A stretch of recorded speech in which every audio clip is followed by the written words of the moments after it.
Hi everyone, let me introduce my family. My family is a nuclear family. We are living in a small town. My father is a trucker. He very humorous, but sometimes he hot temper. My father is the best person who understands me. We are as a friend.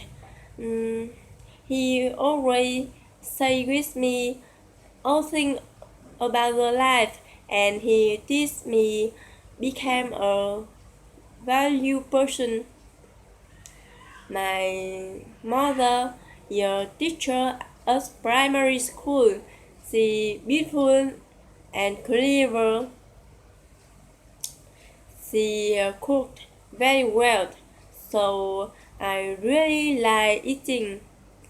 My father and my mother like listening to classic music.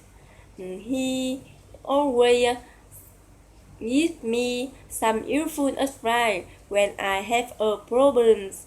And I have a elder brother.